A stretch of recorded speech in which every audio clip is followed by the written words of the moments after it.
Hey everyone, Ariel Adams here with aBlogtoWatch. Please subscribe to our videos on YouTube and like this video if you find it useful. This is a review of the Armand Nicolet L15, part of their OHM collection. What does OHM stand for? That stands for Original Historic Movement. Interesting idea. I've seen it done before, but not in quite this exact way. So basically what the brand does is they buy a bunch of new old stock movements. They refinish them, they make them pretty, and then they put them in new watches.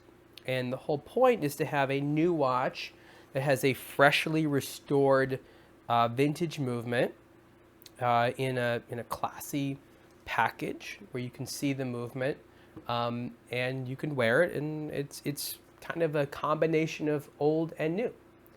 So this movement, they call it the caliber AN0703A, used to be an A Shield 1883 automatic. And, you know, if you looked at the original A Shield 1883 automatics, they didn't look quite as nice as this. You can see a lot of decorative work, the rotor, the screws. The screws are unfortunately not blued steel, they're painted blue. I would have liked them for them blued steel, but I guess, you know, that would have been a little bit different. Blued steel, bluing hands is a challenge insofar as getting them to be consistent, to do a bunch of them. But if you go on Armand Nicolet's website, they have a whole section on OHM, and they talk about what they do and how they source the parts, you know, the cleaning and the finishing and all that. And I have to say, it's pretty nice looking there. You know, it's definitely a vintage movement from 1967, and on the dial it says, on the dial it says here, OHM 1967, and it's a nice clean 3-hand with date automatic dress watch. The case is actually pretty cool. If you look at it carefully, there's some interesting details there that you may have not expected. I would have liked the legibility on the dial to be a little bit more, but it's not bad. I mean, it is a dress watch. There's a version with like a gray with rose gold toned hands and hour markers. There's a little bit more. But again, this is sort of a serious dress watch. Polished hands, matte dial. I like that sort of insetting there on the case. I thought that was really nicely done, and the polishing of the steel case is good. Smaller watch than I normally wear. It's 39 millimeters wide, and it wears small, probably because of the relatively narrow strap. Nice alligator strap. It tapers a little bit, but this is definitely the type of watch you want to wear with long sleeves and a suit, because it does appear to be smaller.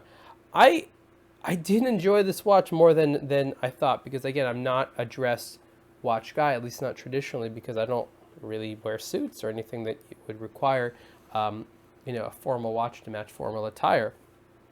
But it's comfortable and it looks nice, and if you are someone that wears a suit on a regular basis and you feel this romance, especially if you're into the year 1967. If you were born in 1967 or something special happened to you in 1967, then, you know, I mean, it's got the name of the year on the dial, the movement was manufactured then.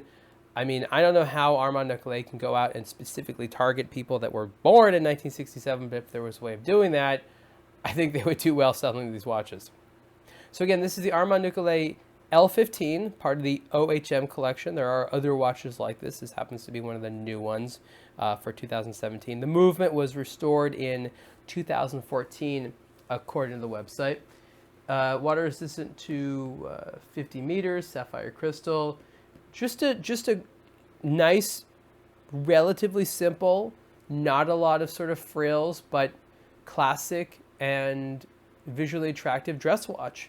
And sometimes that's what the doctor orders, and I think they did a good job. A little on the pricey side. I guess you're paying for the fact that they source these old movements and had to put a lot of time into there. It's probably not an insignificant price to refinish all these movements. They have to take them apart. Every single piece has to be done individually, has to be hand assembled, checked, and things like that. So there's a romance to this if the particular story of the L15 matches you, and if it does, I think it's a very compelling type of product. Price is 4,700 Swiss francs, and you can see the full review on aBlogtoWatch. Thanks.